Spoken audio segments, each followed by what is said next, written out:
So good morning. We have seen yesterday the theory of vibration. This is my phase 3 presentation in which we have started with forced vibration. And in the forced vibration, we have started with the first thing, that is forced vibration with harmonic excitation with viscous damping. So this we have seen yesterday, like this is my mass. If I'm draw the mass spring dashpot MST diagram, then it is looking like this. So this is mass has been connected with spring of stiffness K and damper of damping coefficient C. It is subjected to the external force F of T, which F of T is nothing but it is the sinusoidal wave. I am giving equation to the exciting force in terms of the harmonic excitation. So this F of T is nothing but it is I am assuming it is a P cos lambda T. Under this effect, this particular mass will vibrate with the displacement of X in time T. If I take F of T, as we have said, which is P cos lambda T, and its response is nearly a sinusoidal, this is a cosine curve, where my amplitude is P. And we have defined this lambda, which is, we say as, it is an exciting frequency or the operating frequency. Then if you put this equation into the original governing equation of motion, then this formula will come, which is mx double dot plus cx dot plus kx is equal to P cos lambda T. If you simplify this, then the differential equation has been converted to this particular form. And we have seen yesterday, to find out the solution of this particular second order differential equation, which is equals to the harmonic function, its solution is in the two form. One is the x of t of complementary function and other is the x of t of particular integral. Now if you want to take the full solution, you need to solve these two separately and then add it, which will give you the complete solution in terms of x of t. So from onwards, we will see today how to go further. So if you see here, the first I'm trying to find out this particular thing, that is the x of t of complementary function. So if I put this x of t of complementary function, then it is the combination of, you can say, this term. I'm assuming first as complementary function means this term I'm equating to 0. When I'm solving, you can say, the particular integral term, I will take, you can say, this term into the considerations. So I am separating out these two terms as a complementary function and the particular integral. So as I'm solving this function, so this equation, x double dot plus 2 eta omega into x dot plus omega square x, which is equals to 0, I'm taking it. As you know, so this is also a second order differential equation, and you know that what will be the solution of it. If you see the solution of this while eta is less than 0, you know what will be the form of differential equation. It is exactly looking like what we have solved in the case of underdamped free vibration case. So in underdamped free vibration case, this equation we have already solved. So x of t of complementary function, we have said at that time is, it is e raised to minus eta omega t, a cos omega dt plus b sin omega dt, where my omega d is my underdamped frequency.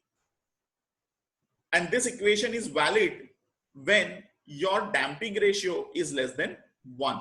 This is already we have seen. So the x of t of complementary function, which gives this particular form, where a and b is the arbitrary constant. Now at this stage, I cannot calculate the value of a and b because it is the half equation, because this complementary function is only this part of the total equation. So until and unless if I find out this particular term, I cannot find out this value of a and b. So what I am doing is I am giving, you can say, the equation 1 and keeping as it is, right? So this is, I am leaving at this point. Let us go for the second part of this equation, which is this. That is the x of t of particular integral. So if you want to find out the x of t of particular integral, So if you see the form of this is what? Which is P by M cos lambda t. As I said, this cos term can written as sine term also or a combination also because it is the harmonic term. So to simplify this, what I've done is this xp of t, or you can say x of t of pi suffix pi, both are same, is equal to e cos lambda t. In place of p cos lambda t, I am putting the two coefficients. I am putting in terms of the cos and sine. Though it is a harmonic function, so it doesn't change anything. So this is just a simple play to get the form of equation. So this is e cos lambda t plus d sin lambda t. I am supposed to assume as a particular integral based upon this particular term, right? Based upon this particular term. Now I am taking the single derivative of this term. So lambda will come out, cos become minus sine. So this will be minus e lambda sin lambda t, right? Minus e lambda sin lambda t. And this will become d lambda, sine become cos. So cos d lambda cos lambda t. Now if I take a double derivative of this, then this equation will be minus, again lambda will come out. So e lambda square, sine will become cos. So cos lambda t. This cos will become minus sine. Lambda will go out. So d lambda square into sine lambda t. So this will be this equation. Now what I need to do is to find out this particular integral. I need to put this all these three terms 1, 2 and 3 into the original equation, which is this. I'm going to put this all the term into this equation.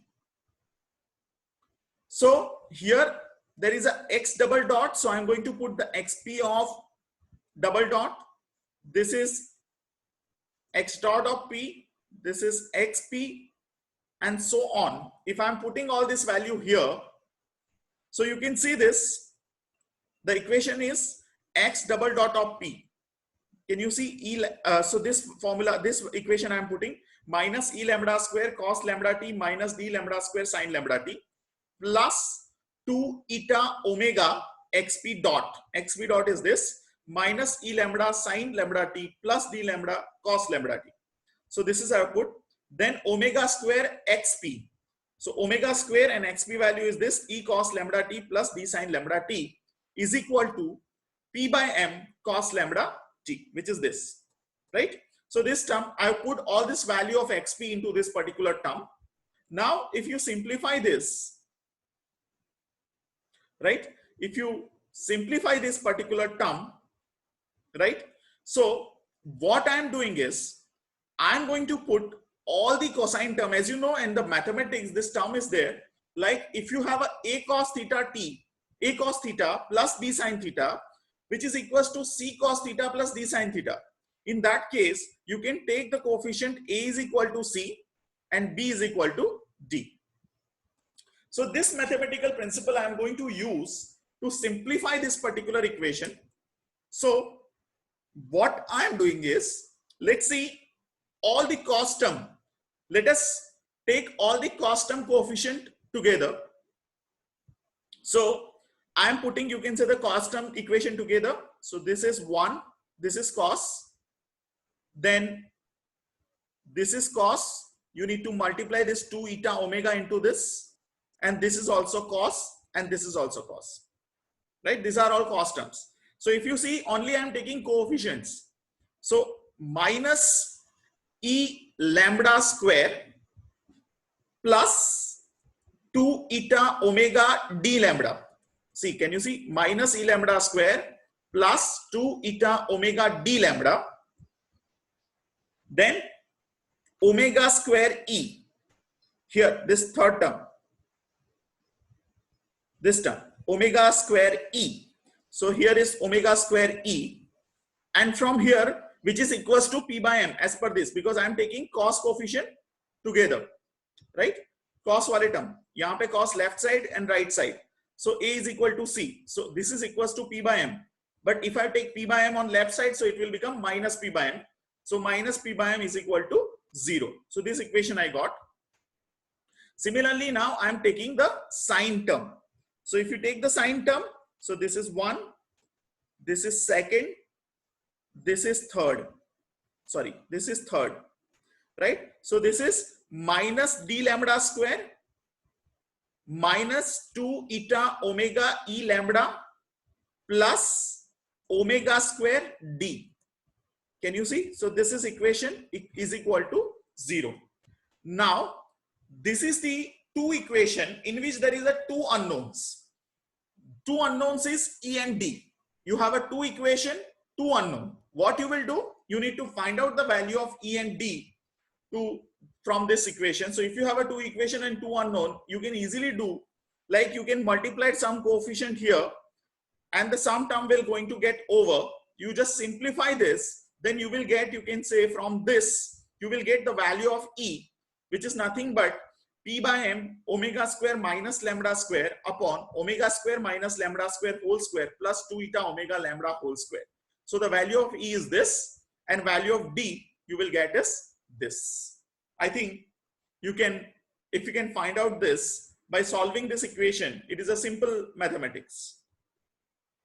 Now, just to simplify this, what I am doing is I am assuming certain things, like if I am assuming this value of omega square minus lambda square, which is equals to r cos theta, and this term I am supposed to assume it is the r sin theta. So if you see r is equal to, what will happen is, which is under root of omega square minus lambda square upon whole square plus 2 eta omega whole square, and theta is equal to this. So I am just assuming this to simplify this, and then later on we will put the values. Okay. So if you see, we have the original equation xp of t, what we have assumed is here. So this is what my equation is, original equation, which is e cos lambda t plus d sin lambda t. What I will do is I will put the value of this E value. E is what? So E is P by M omega square minus lambda square, we have assumed is r cos theta. So P by M r cos theta. Can you see? P by M r cos theta, right? Upon this omega square minus lambda square plus 2 eta omega lambda square. It is nothing but r square. So here is I am putting r square into cos lambda t. So into cos lambda t. Similarly, value of d I am putting here. So value of d is this, P by M r sin theta upon r square. So P by M r sin theta upon r square into sin lambda t, right? So RR is going to cancel. So the remaining is P by MR. From both the side I am taking common. So cos theta into cos lambda t, sin theta into sin lambda t. As you know, this is two cosine terms and this is two sine terms. So as per definition, I can take cos lambda t minus theta as per the mathematics. Am I right? This is the equation. Cos lambda t minus theta is nothing but cos theta into cos lambda t plus sin theta into sin lambda t. So if I take the equation of xp of t, that is what I need to find out is, then this equation will be xp is equal to P by M cos lambda t minus theta upon under root of omega square minus lambda square whole square plus 2 eta omega lambda whole square. And if you see, this is my harmonic function. This is my harmonic function, which is a cosine function. And this is nothing but, this is the constant value, which will be the amplitude of this particular cosine function. Am I right? This is all number value. So this is nothing but the constant value is the amplitude of this cosine value. So this is the xp of t I am finding out. So this xp of t I am going to put in this equation, original equation. So we have found out this xp of this, which is this, right? Xt of complementary function and xt of particular integral I have already found out, which is nothing but xp of t. So this two equation I am putting. So the x of t will be the combination of this two. So if you see here, as you see, x of t is equal to x of t of complementary function plus xp of t, where x of t is equal to first e raised to minus eta omega t into a cos omega dt plus b sin omega t. So which is my complementary function. plus xp of t, what we have found out just now, which is nothing but p by m cos lambda t minus theta under root of omega square minus lambda square whole square plus 2 eta omega lambda whole square. Now this is the full equation, and now two unknowns are there, which is a and b. So I need to find out these two unknown at this stage. These are two the arbitrary constants, and I need to find out the value of a and b at this stage because it is now a full equation. How will you find out? The procedure is same. You need to use the initial condition for this. So let us take x at t is equal to 0, which is x0, x dot at t is equal to 0. I'm supposed to say x dot 0. So first of all, I need to take, you can say, this equation and put t is equal to 0 in this. And then I need to take the derivative of this equation and do the t is equal to 0. So first let us take the derivative of that equation. So if you see, this equation is having a two function. One is this and other is this. So let us define this first. So what I am doing is, first I will take the derivation of first term, second term as it is, then the second term will be as it is and the derivative of this term. So this way I will do. So first term derivative is minus eta omega into e raised to omega t. First term I have taken the derivation, and then second term will be as it is, which is a cos omega d plus b sin omega d. In a second phase, the first term will be as it is, which is e raised to minus eta omega t, and this term I need to take the derivation. So minus a omega d will come out, cos become minus sign, so this sign will be minus, plus b omega d, so b omega d, sign become cos, so cos omega dt. So this term will be over. So I have taken the derivation of this term. Up till now this is over. Then plus this term. So this cos should become minus sign, and lambda should come out. So if you see here, p by m, this lambda will come out, cos becomes sine, minus sign, so this will be sine lambda t minus theta upon under root of omega square minus lambda square whole square plus 2 eta omega lambda whole square, and this sign will be minus here, right? So this is the equation I got. Now the job is remaining is just to put the t is equal to 0 in this. So in the first equation, which is this, in which I am putting the t is equal to 0 according to this. So e raised to 0 is 1. A cos 0 means a, right? A cos 0 is a. So I am putting a, right? A cos 0 is a plus b sin 0 is 0. So this term is getting over. So finished. Then plus this term. So p by m cos lambda t is 0 minus theta. So cos minus theta is cos theta. Am I right? So this will be cos theta. So sir, why in initial condition we take displacement and velocity is not 0? I do not understand what you're saying.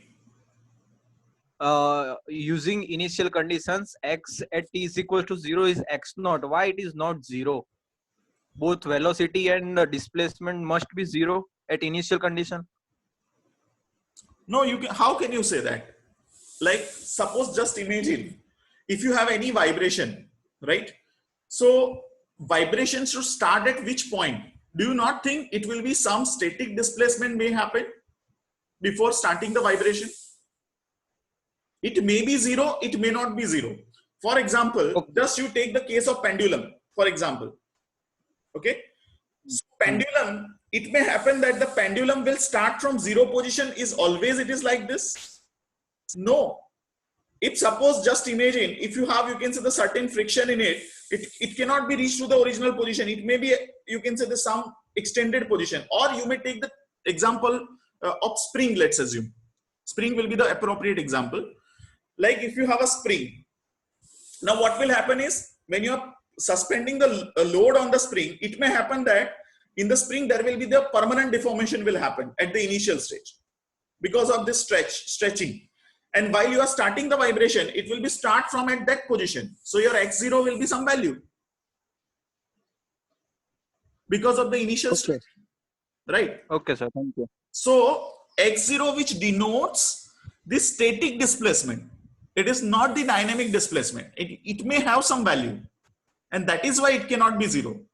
But vibration can start from 0 position. It may not be also. So that is why in a generic condition, we need to take which is not 0, right? Okay.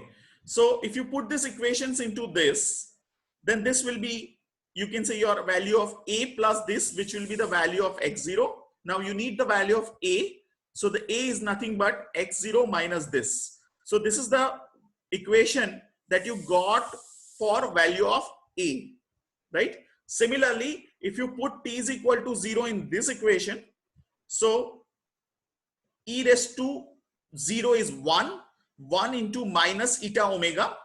So this is minus eta omega is remaining. A cos 0, cos 0 is 1 into A is A, right? A and this minus eta omega. So this will be minus eta omega A will be coming, right? If I multiply inside. Then plus B sine 0, this will be 0. Sine 0 is 0. Then plus. So you can see this, right?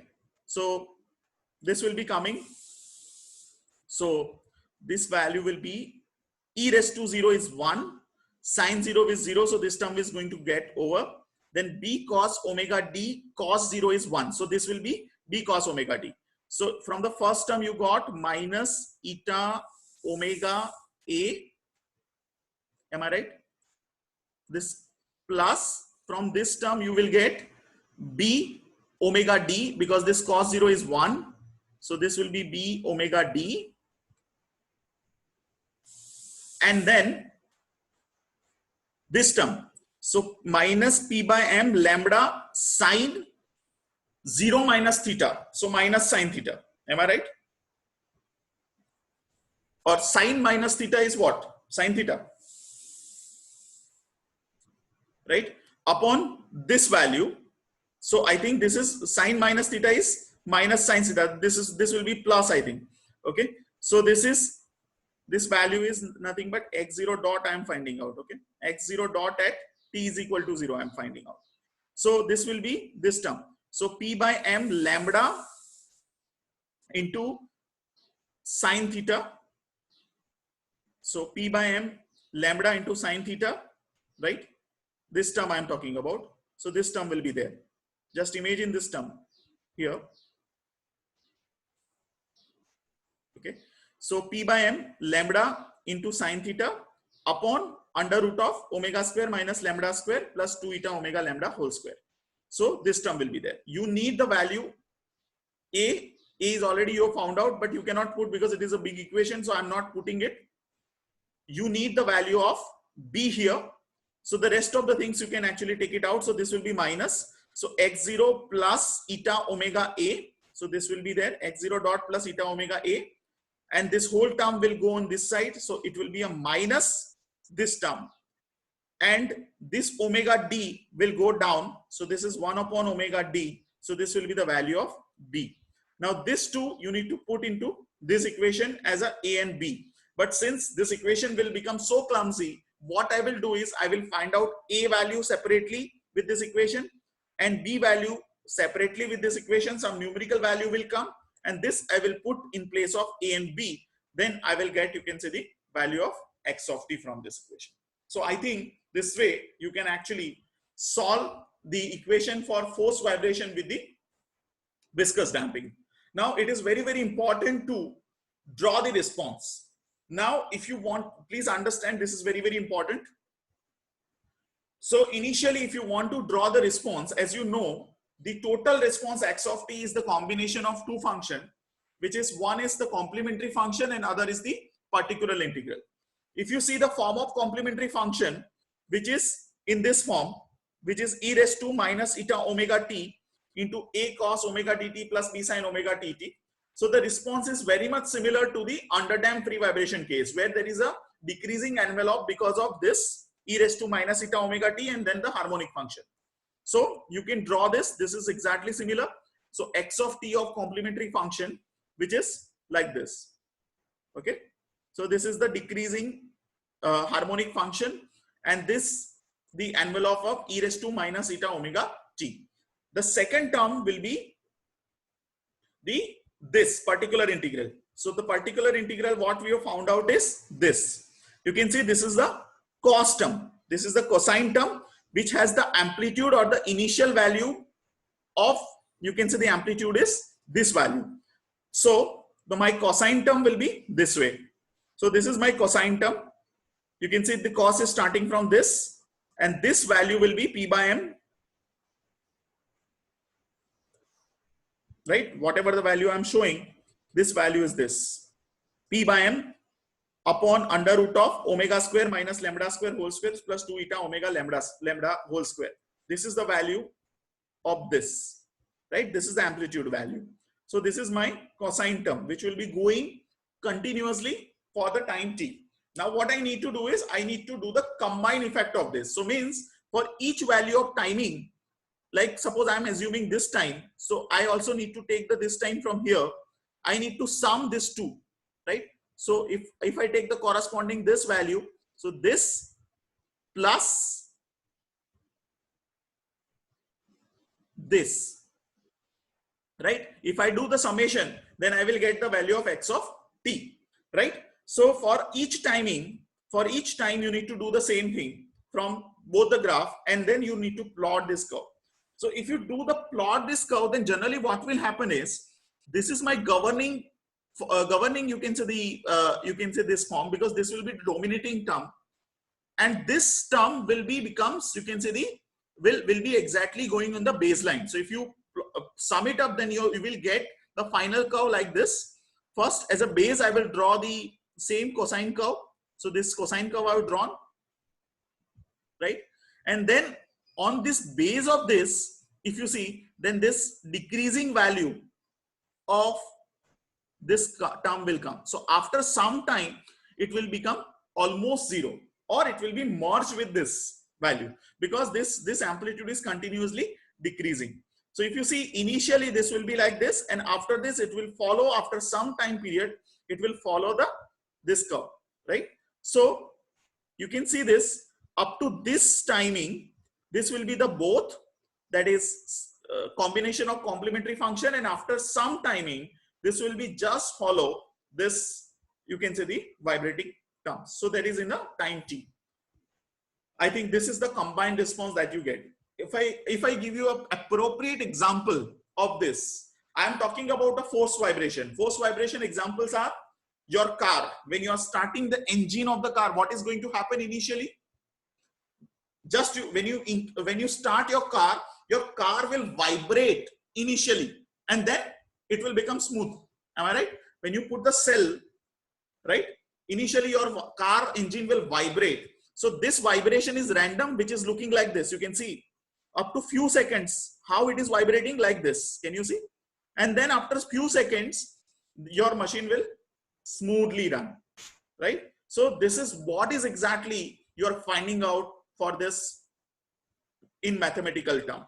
So whatever the initial vibration, when you are starting your motor to lift the water in your houses, same thing will happen. As you switch on, initially randomly it will vibrate, and then it will become smooth. It will constantly rotating with some RPM. So any machine, if you see, which is vibrating in a forced vibration, this initial response you will see, which is a random, and then after, at the time t is equal to infinity, you will find the smooth harmonic function.